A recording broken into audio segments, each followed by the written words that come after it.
All right, good morning. Welcome. Chemistry 222. It's really, really cool to have all of you here. I see a lot of you from last term. I see a couple of you from previous terms. And some of you I don't know at all. But to all of you, welcome. I'm really glad to have you here. Chemistry 222, I think, is more interesting and exciting than Chemistry 221. And we'll start talking about some of the principles and stuff today as we go through. Now, I know in most classes they'll take roll on the first day and pass out the syllabus and stuff. Of course, that's not how we roll here. So what we'll do in this class is similar to what we did in Chemistry 221. We'll talk about the syllabus and the schedule of the course during your lab section. So your lab sections will start tomorrow morning at 8 a.m. or tomorrow at 1:10 p.m. or Wednesday at 1:10 p.m. or Thursday at 8 a.m. And so whichever one you've signed up, that's when I'll give it a copy of the syllabus. I'll make sure that you're here for attendance and stuff like that. But until that time, we'll just start talking about the material. And if you're anxious to get going, and if you want to be ready for your lab time, what I'd like you to do, ideally, is get the Chemistry 222 companion. And it's something that's available in the bookstore, $15, $20, something like that. This will have really everything that you need for the class. So it'll have the labs and the problem sets and the sample tests and the lecture notes that we're going to use. If you can get that, that would be really cool. Also, there is a lab notebook that you will need for lab this week. In this class, the lab notebook is used for writing down amounts of grams in milliliters, and the lab we're going to do this week is one of those. So if you have that, that's really cool. If you have one from last quarter or from a previous chemistry class, you're welcome to reuse it. Just start like right after, and that's totally cool. And finally, if you really, really, really want to see the syllabus, and I love the enthusiasm, go to mhchem.org/222 and you'll see our website. And on our website, you'll see a link for the syllabus. You can also download different materials and stuff like that from there. Any questions on that kind of stuff? Yeah. So really quickly, just clarifying question. Do you specifically require and want the composition notebook, or can we use a regular spiral notebook? Oh, spirals are cool. Just use something where you can't take the pages out and put them back in again. Right on. Excellent question. Good. Other question? Okay. The format I use for lecture is like a PowerPoint kind of based system where there's a lot of, graphics and videos and other cheesy things that I throw in. I never expect you to have to write down everything on each screen. And in the companion, I see Justin looking at it right now, are the lecture notes that go along with these different slides. Today I will go in a more mellow speed because I recognize that some of you, if you're like me, didn't even wake up until later than this time yesterday. But anyway, if you are one of those kind of people and you don't have your notes, don't worry about it. We'll go more mellow, but try to get it sooner than later so we'll be ready.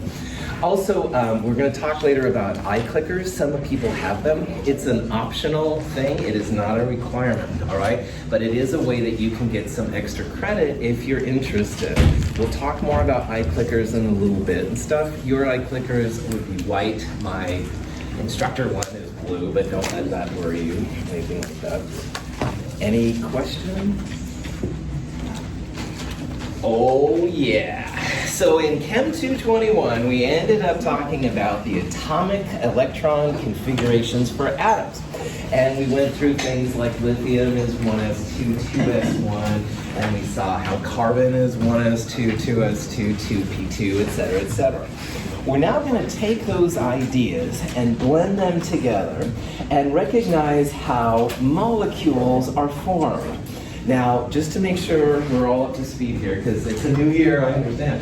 And up here on the periodic table, my 100 plus elements are like the building blocks of everything. But when you take some of those elements and you put them together, you end up with compounds. And in Chem 222, the focus is going to be big time on compounds. Now this one right here is the structure for water, H2O. And you can see that there's kind of this funny bend, like a V-shaped thing. That's one of the things we're going to be talking about. Like, why isn't it just like straight across? This right here is ammonia, NH3, all right? And you can see it kind of looks like a pyramid maybe, but on the other hand, boron trifluoride, which is this one right here, is flat. So like, why is this one a pyramid and why is this one flat? And we can take all of these basic rules and put them into more complicated molecules like cocaine. Oh, sorry, just so you know, kids. Cocaine is nothing more than an organic molecule with lots of different pieces. And the rules we're going to use to figure out why water is bent, why ammonia is a pyramid, et cetera, we can use up here in cocaine, all right? And all different molecules like caffeine, which is my legal version and stuff like that, those things, but also for other kind of wild combinations, which is really cool. So we're going to start seeing like why molecules come together. Now, prof ad off, which means I sometimes say things on the slide that are probably really silly. A lot of times my little comments might be a little distracting, and you're like, oh, I didn't write that down. Up here in front of me here by Dimitri, I have here my little recording setup, and I do record all of the lectures. So later on, if you need to go back and say, what was he talking about? Because you were so distracted by your instructor saying an illicit compound. I totally understand. Those will be available on our website and through different methods like that. So I do record the lectures and stuff, and we'll talk more about that in the presentations. So. But anyway, the goal of Chem 222 is really to see like why molecules are put together as they are. And it's some pretty fascinating kind of rules. So the questions you might think about like is how are the ions and molecules held together? Why are the angles as they are? Why are some flat and why are some bent? And as a chemist, you have to start thinking about how the structure affects the chemical and physical properties. Like why are the boiling points different? Why do some melt easier? Why do some melt harder? And those are the kind of things that we'll be exploring and stuff in this course. Now, when it comes to how atoms come together, the two biggest ones are called ionic and covalent. So this is a little bit of a review from Chem 221. And prof hat off. If you haven't taken chemistry for a while, or even if you took chemistry with me last term, and you're going, what, ionic covalent? Is this some foreign language? I encourage you always to ask questions, all right? And you can come to my office hours, you can email me and stuff, talk to me in the hallway, but I'm happy to help. So if any of this is looking strange, let me know. But, prof hat back on. An ionic bond is when you have a true separation of electrons.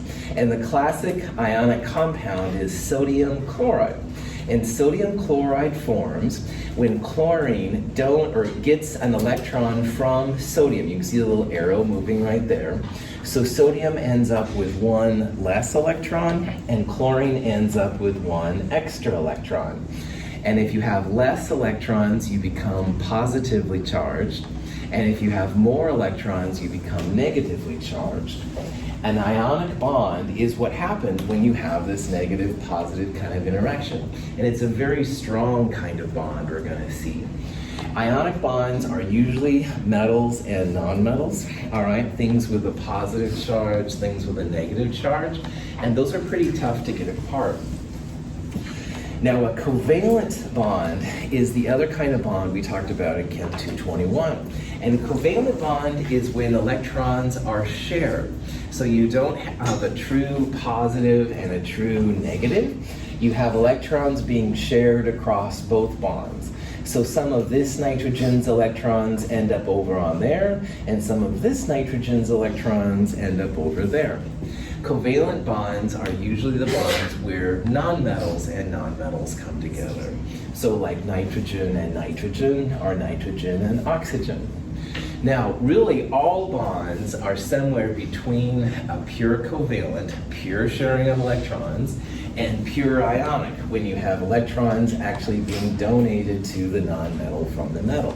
And we'll talk about what that means and stuff in a little bit. But one thing I did not bring out in Chem 221 is that there's actually a third kind of a bonding. It's called metallic bonding. And metallic bonding is kind of helpful and stuff like that when you have pure metals. And we'll talk briefly about this in a later section, but not right now.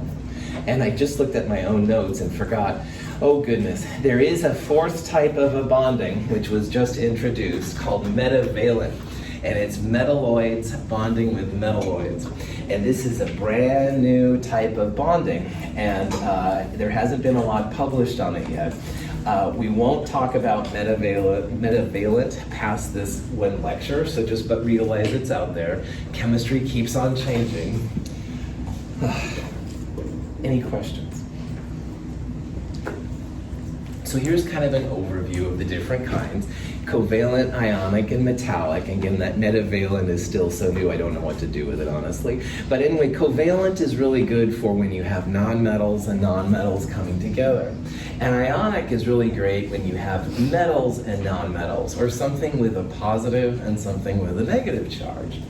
This metallic kind, which is a new kind for all of you, I think, is when you have pure metals or mixtures of metals. So like pure copper or things like bronze, which are alloys. When you have metals and metals coming together, that's when you'll use the metallic type bond. And we'll talk more about that right now.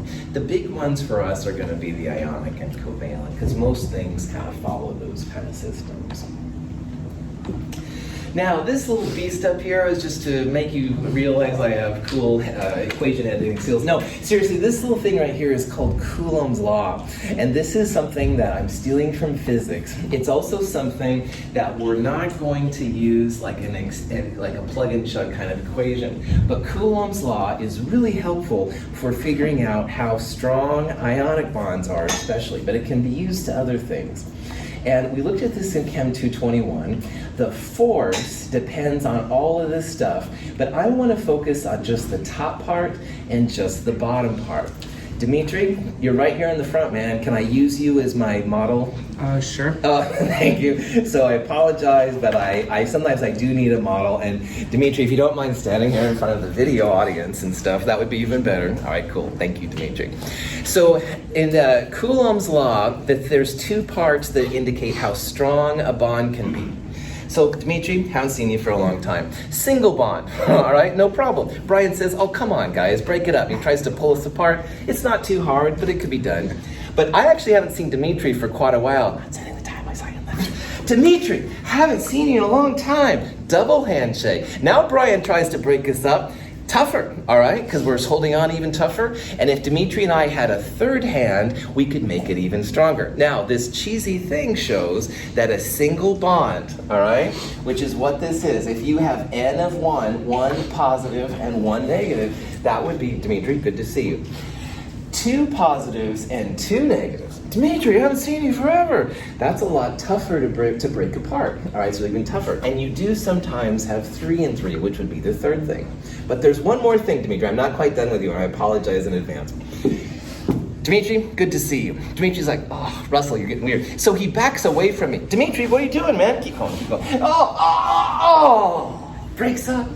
My theatrics get worse throughout the term. I apologize. That's the bottom part, man. Dimitri, thank you. You can sit down. Thank you so much, man. You're awesome. Anyway, this last part, there's a reason for it. The distance between those positives and negatives also makes a difference. If I'm like, right here, close to Dimitri, all right, hard to break up. But as Dimitri kept getting away, as distance went up, the force went down. It was easier to break up the handshake and stuff afterwards. So as the distance goes up, the distance between me and Dimitri, the force goes down. As the number of charges goes up, the force goes up. This is going to be important because it'll help us to understand when you have strong bonds and when you have weaker bonds. Questions? Here's pictures and stuff that show this a little bit better.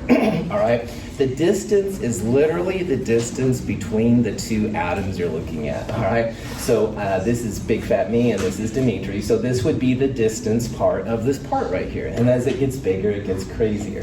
Here's the handshakes. A positive 1, negative 1 is strong, but a positive 2, negative 2, even stronger. And if we had 3 hands, and this happens in chemistry, you could have like a positive 3, negative 3. On the other hand, here's showing the distance. A short distance makes for a very strong bond, and as they get farther and farther away, the bonds will get weaker and weaker. Thank you, Dimitri. Atoms have three distinct electrostatic interactions with each other. The electrons repel. Similarly, the nuclei repel each other. Finally, the electrons on each atom are attracted to the nucleus of the other atom. When this attractive force is greater than the combined repulsive forces, a chemical bond forms. It's amazing in some ways that bonds form at all, because when you think about all the forces between atoms, there's a lot of repulsion. Repulsion means to not be close together.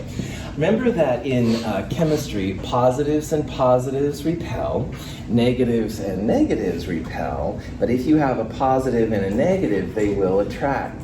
So what this shows right here, the big sphere is where the electrons are, all right? And electrons will repel each other. So that doesn't make a molecule strong. Also, this little black dot is, of course, the nucleus, where the protons and the neutrons are. The nuclei will also repel each other. But the only thing that keeps us together, really, is that the nucleus of the first atom and the electrons of the second atom have an attraction. And same thing for the electrons of this one with the nucleus right there.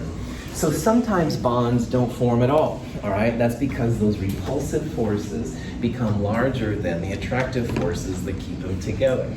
So you want to try, if you want a molecule to form, you want to try to have more attractive forces than repulsive forces. So in this class, we're going to hit this covalent bonding really hard, all right? We're going to hit it the first two, maybe even the first three chapters of Chem 222. We're going to do a lot of it. After the first midterm, that's when we start looking at ionic and metallic bonding in a little bit more detail, and we'll kind of see like what happens. It's kind of cool to know when something is ionic, covalent, or metallic. Remember that ionic just means you have a metal and a nonmetal, something positive, something negative. Covalent means you have nonmetals coming together with other nonmetals, and then a metallic system, pure metals. So just aluminum, or aluminum and mercury, just metals coming together with other metals. So, G.N. Lewis was one of the first great American chemists. America, was kind of rough and ready at the beginning and stuff, but as they became more dignified, Lewis and another guy named Gibbs were some of the first great American chemists. And Lewis came up with this idea for how electrons can be placed around atoms in a molecule.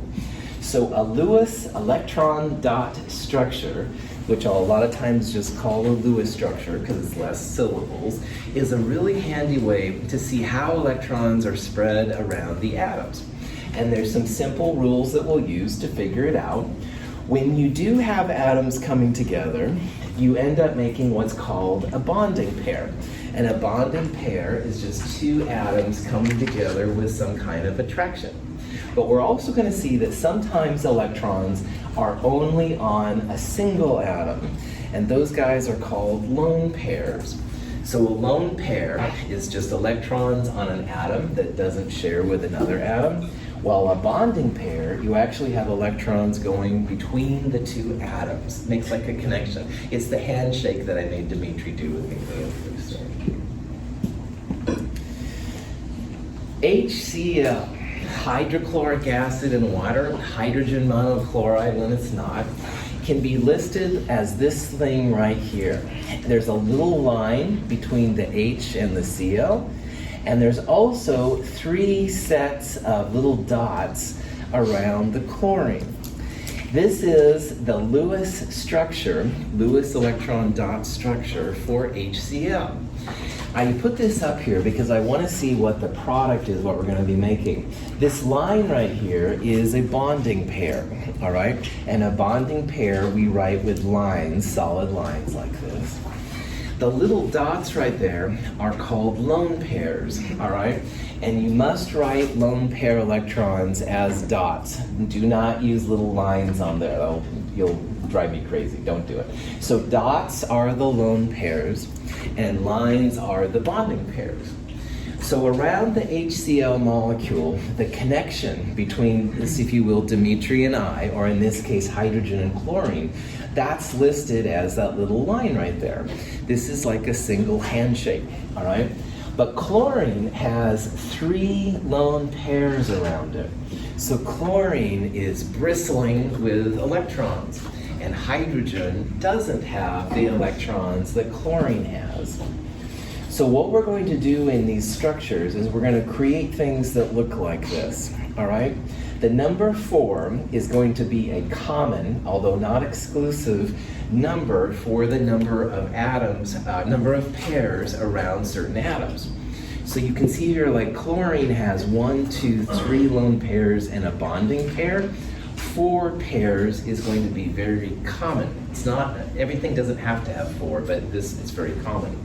Hydrogen only has 1 pair. Hydrogen can get away with that. But the next several slides now, we're just going to see like how to make these things, what it consists of, stuff like that. Instead of talking about handshakes and weird things like that, when the atoms come together, it's very common that the electrons kind of squish into each other. This is an example of a hydrogen s orbital and a chlorine p orbital.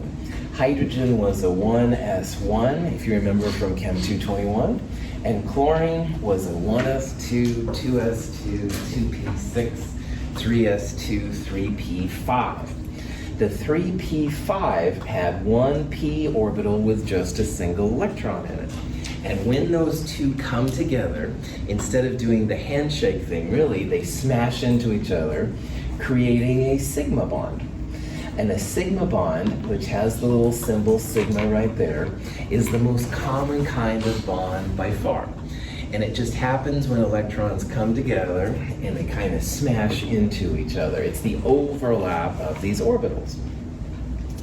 Now, here's the hydrogen's single electron, and here's the chlorine's 3s2, 3p5. And what happens is, remember, chlorine could have another one right there if it was chloride. So when HCl forms, it's like the blue electron from hydrogen and the red electron from chlorine, they kind of smash into each other. So chlorine is sharing this blue electron with hydrogen, and it gives it an octet. Hydrogen is also sharing the red electron with chlorine, so it gives it like a helium configuration. So by sharing, you end up with a hydrogen which feels like it's helium. Because remember, the cool kids in the back of the bus are the noble gases. All the electron configurations want to be like them. Hydrogen feels like helium when it's with HCl.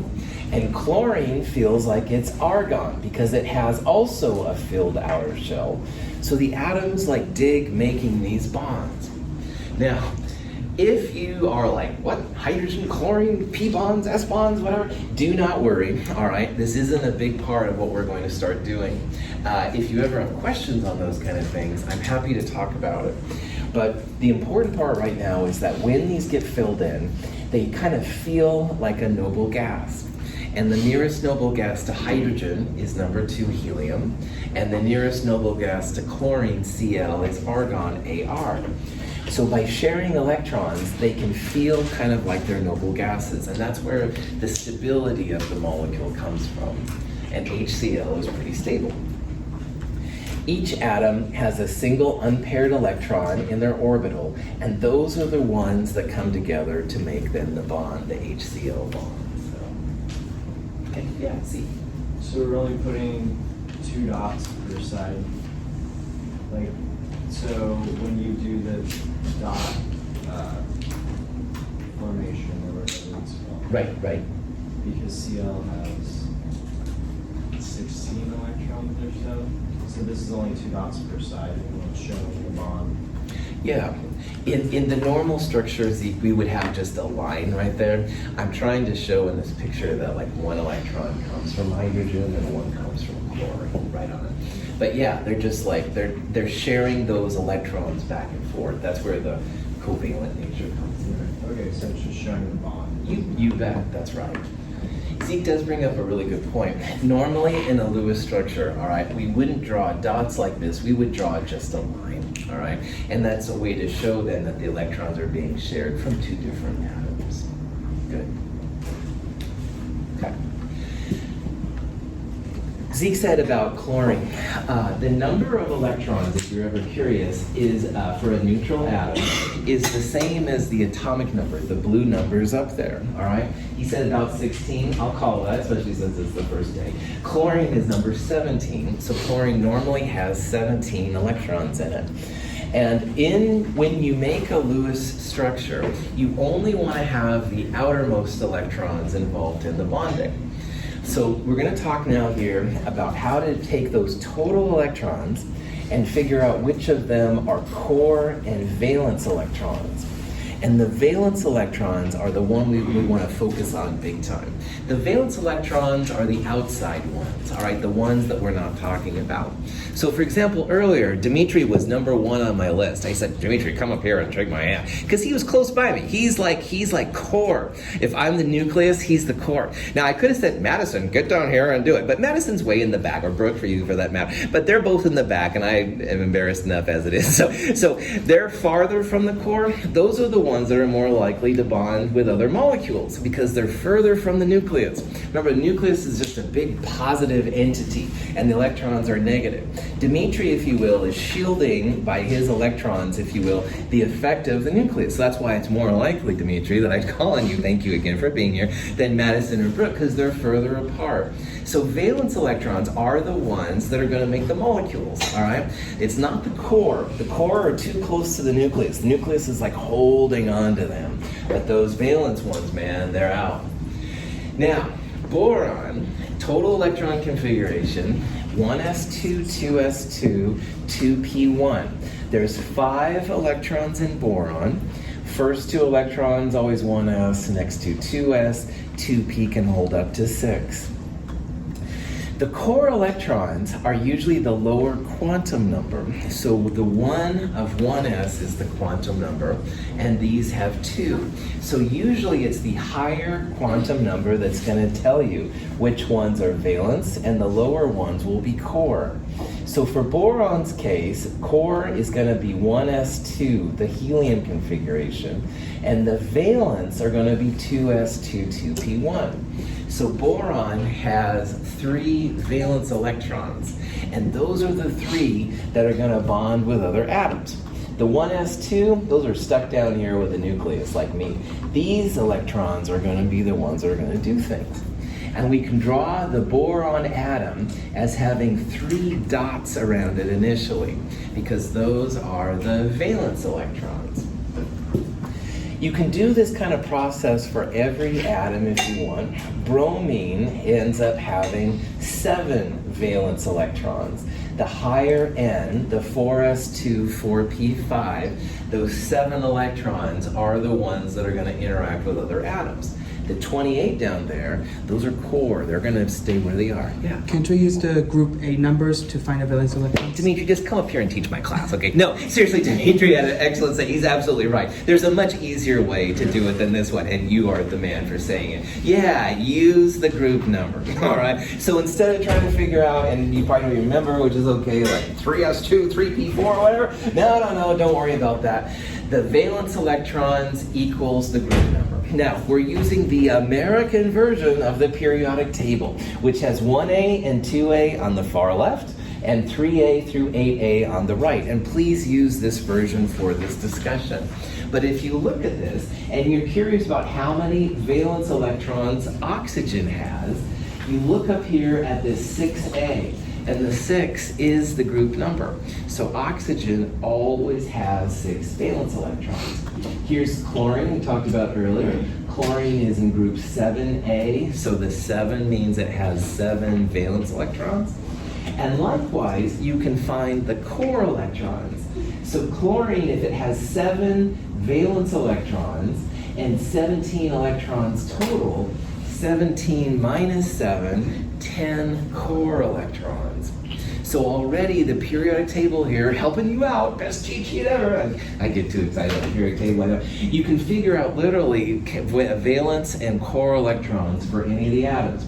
Now, we're only going to use main group metals and non-metals for these Lewis structures, and we'll talk about why that is later. So we're only going to use these groups, the A groups here, and 1A and 2A. We're going to deal with transition metals, lanthanides, actinides in a later course. But for right now then, nitrogen, it's in group 5 valence electrons, 7 minus 5 2 core electrons. Cool. So Dimitri's absolutely right. That is the better way to do it. You don't have to go through the quantum numbers and things that nerdy chemists get excited about. Yeah. Does the order of which put it in matter at all? Oh, like the dots and stuff like that? Not at all. That's a really good question, Edgar. So you can have, like, for example, like for beryllium, I would try to do them separate first, but you could have like one on top and one to the left, or one on top and one on the bottom, something like that. How come in this case helium has them together and say beryllium has them separated? Does that matter? Yeah, it's not a big deal. 1s2 just shows that you have just 2 electrons, and it's like a filled orbital. The s's always have 2 electrons, so that's why I'm putting them together. Abner, if you wrote one on the top and one on the bottom, I wouldn't be upset. Okay. So this leads us into the first iClicker question. And this is another kind of thing I do because, let's be honest, my jokes get pretty hollow after a while. Anyway, the iClickers are just a way for you to think about a question I'm going to show up in a little bit. Most of my questions have 5 possible answers. If you have an iClicker, all right, you just turn it on and it should say Hi Chem 222 when you first log in. Then once I open up the iClicker questions, all I want you to do is just put in what you think the answer is. If you put in answer A and it's actually answer E, it's okay, all right? This is just something to kind of keep you interested, if you will, in the lecture, and also hopefully to make you think about it. We will talk about the right answer later once I put the question up there, and if it really bothers you, you can change it to the right answer. That's totally fine too. It's hopefully just a way to make the lectures more interactive, all right? If you get an iClicker, you do need to register it. If you're registered from Chem 221, I believe you'll be registered in Chem 222. If you're new to the chemistry series here and you have an iClicker, you haven't registered it, if you go to iClicker.com, there's a way to do it. We'll talk about this more during the lab time. But anyway, in a nutshell, if you participate in 15 lectures with your iClicker, you get some extra credit. So it is worth your time if it's something you can do. I do encourage you to come. It's hopefully a little reason why it's good for you to come to lecture. Any questions? Okay.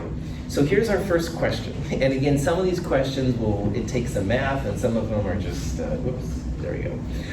But this first question is, how many valence electrons are there in phosphorus? Okay, so to answer this question, which you can probably figure out, periodic table, phosphorus is number 15 on the periodic table.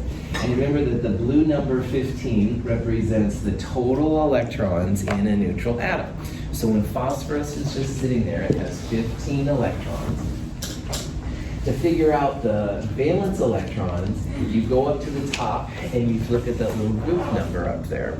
And that's a Roman numeral 5, all right? And 5 means then that there would be 5 valence electrons.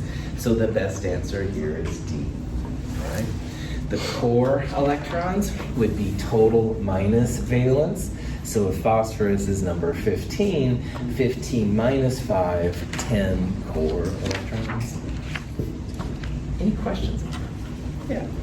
So is that including the s orbital? It's not just coming from the p orbital. Cool. So in phosphorus's case, you would have 3s2, 3p3. Those would be the 5 valence electrons. It's both the 3s and the 3p. It's usually Zeke, it's the higher end that you want to focus on.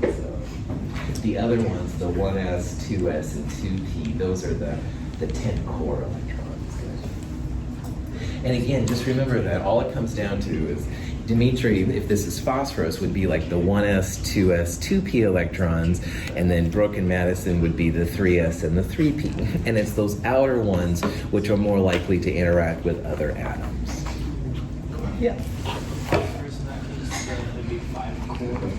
Oh, the 5 is the valence electrons. All right. Or sorry, it'd be 10. Yeah, 10, that's right, 10 core, that's right, yeah. The valence are the ones we're going to be most interested in because we'll build structures from them. But the core are nice to know about too out there. Good. So for helium, since it's in 8A group, though it only has 2 electrons. It would have then officially 2 valence electrons, but no compounds, I would argue, have been made yet with helium, so these rules don't apply. But that's a little bit of an anomaly here, I won't deny it. Yeah. So yeah, so helium is kind of lame for these kind of discussions anyway. But if you had to say it, then yeah, you wouldn't say 8 because it only has 2 electrons. I would love it if you'd make a compound with helium so we could roll this. Yes. Other questions? Sweet. All right. So building a Lewis structure is the first big goal of this section, all right? And if you follow these rules to the letter, you'll be good on every combination, all right? But what will happen is we're gonna do quite a bit of Lewis structure building, and you'll get kind of lazy, and then you'll start just, oh, I think that's what it is. Oh, don't do that, man, because there are some little twists and stuff. So the rules I'm gonna have up here are kind of slow, all right, but they are really good when it comes to building in all the structures. So when you're building a Lewis structure for a molecule, CH4, NH3, cocaine, whatever it is, all right?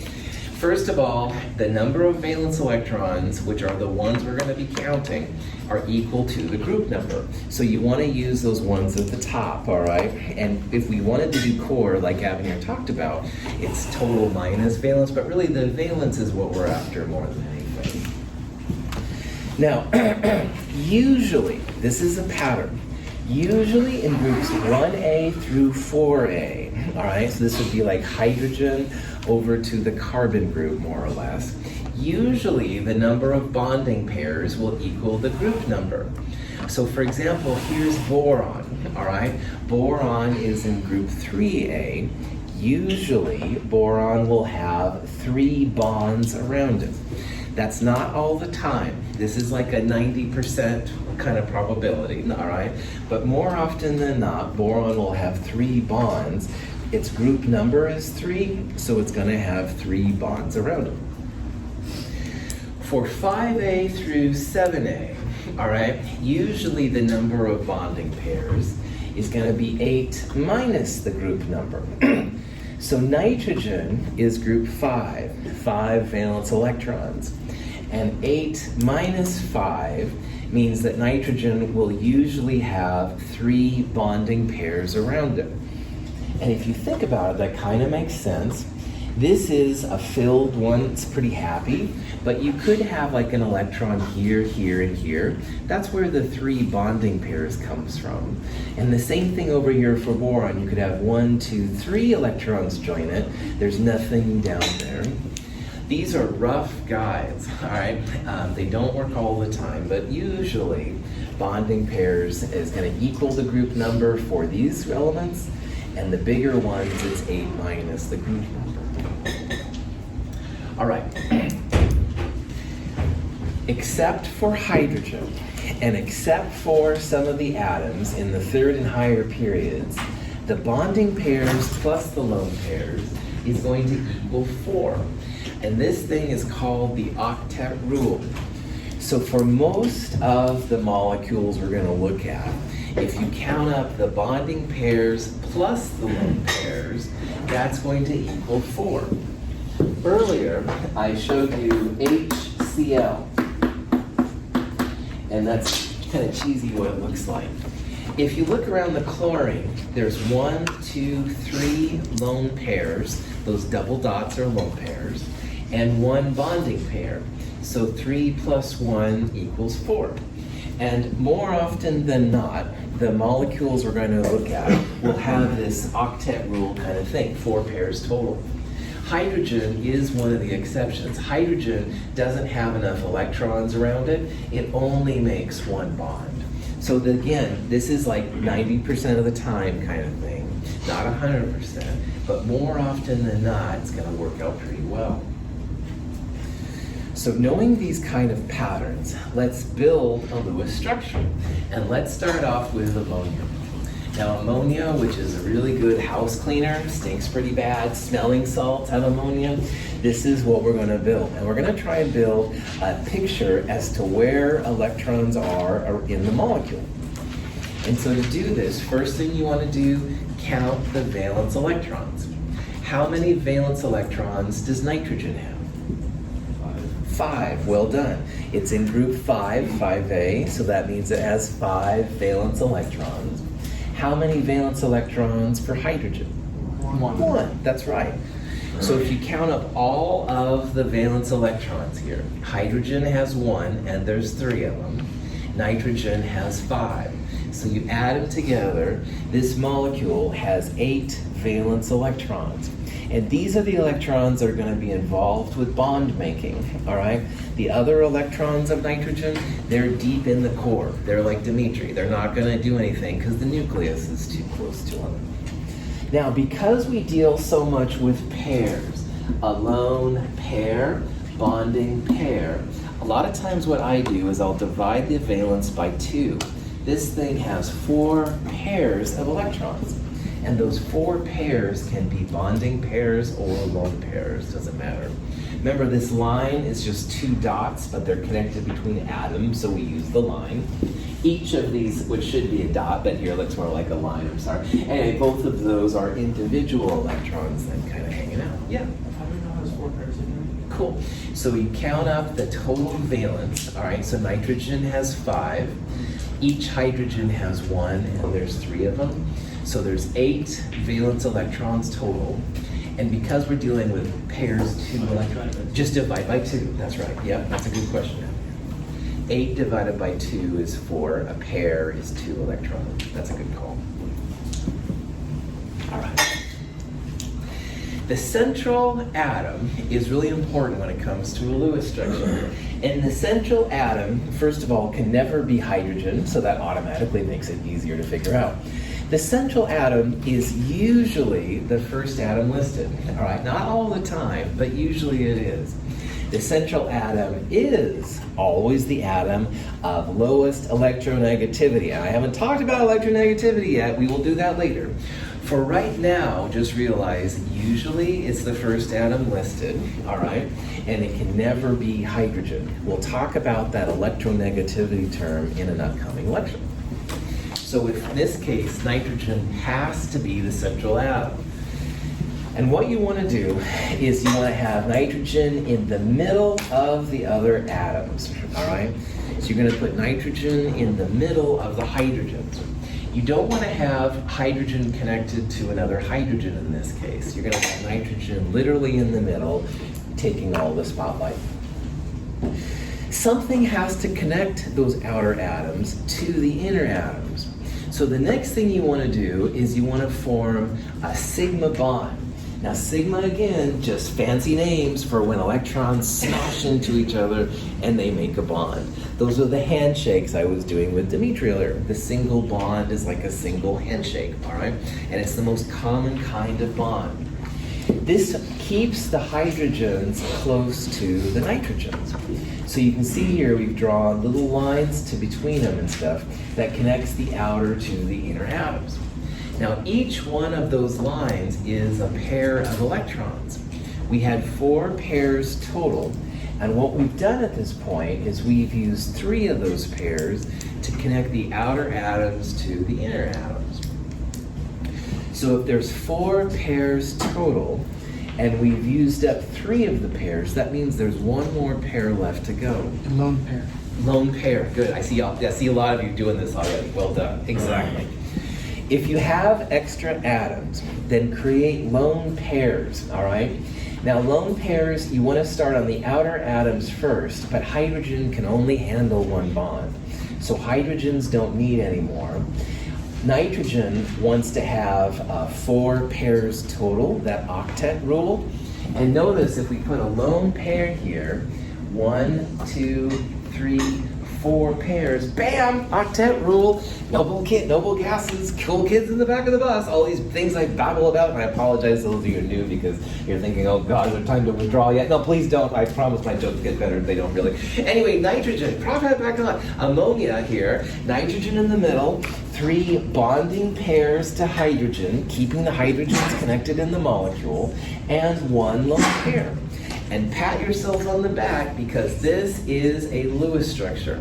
This is literally what you do. Count up the valence electrons, figure out the pairs, central atom in the middle, other ones on the outside, create bonding pairs to connect the outer atoms to the inner atoms, and if you have any left over, put them on the middle part. Yeah. So would that mean that if we were to take this into 3D form, that the lone electrons will actually push the hydrogen down to make a pyramid? Dimitri really is going after my job and stuff, which is totally cool, Dimitri, because yes, you're right. We'll talk about Vesper in a future lecture. We're not quite there yet, but that's exactly what it says. If that everything Dimitri says doesn't make sense, just blah, blah, blah, blah. It's all right. We'll talk about it more later. But yes, Dimitri, you're absolutely right. Good question. I love it, by the way. If you want to take my job, it's okay. I'm not offended. Profit back on. Other questions? Okay. Once in a while, go ahead. So how do you figure out which one goes in the center? Right on. Ammonia is always listed as NH3, and most of the time, the first atom listed will be the one in the middle, all right? So in this case, you can see the nitrogen is in the middle. It's really the one which is less into electrons, and that's something we'll talk about later. But for right now, just know 2 things. It can never be hydrogen. Hydrogen has to be on the outside. And most of the time, the first atom listed is the one that goes in the middle. Good. But we'll talk about other exceptions coming up. Cool. Good question. Once in a while, at the bottom of these slides, I'll have something usually in italics and underlined. This refers to a special handout in your companion. And the companion, which is available in the bookstore, has these extra kind of learning modules, if you will, and you can look through it. And all of these rules are listed on the Building Lewis Structures handout. So later on, if you need extra help and stuff, you can check that out. So, here's 4 Lewis structures, all right? Let's see if we can figure out which of the following Lewis structures are correct. Now, let's start with the easiest one. We just did the Lewis structure for ammonia, NH3. Is this what it looked like? No. The nitrogen only has 3 pairs around it, and usually the central atom wants to have 4. So nitrogen doesn't have enough lone pairs. It had an extra one down there. Does oxygen here have 4 pairs around it? No. No, it only has 2. So something's wrong with this structure. Now hydrogen only needs 1. It's okay. But does fluorine have 4 around it? No, it only has 1, 2, 3. Phosphorus has 1, 2, 3, 4 pairs around it. That is the octet. There's only one structure which is correct. This is the only one where the central atom had the octet. Now, not all of them will have octets, but more of them will have them than one. Would be correct if they had 2 electrons and ran the atom. Exactly, that's right. Like if you added another lone pair right there, that would make it correct. Other question? Yes. So even if it's like nitrogen, less electrons of nitrogen and nitrogen, that would only be like 6 pairs or 6 electrons. Yeah. For nitrogen with nitrogen, we'll need to make a triple bond, and that's something we'll look at on Wednesday. So good. All right, this is a good place to stop. Have a wonderful day. I look forward to seeing you in lab.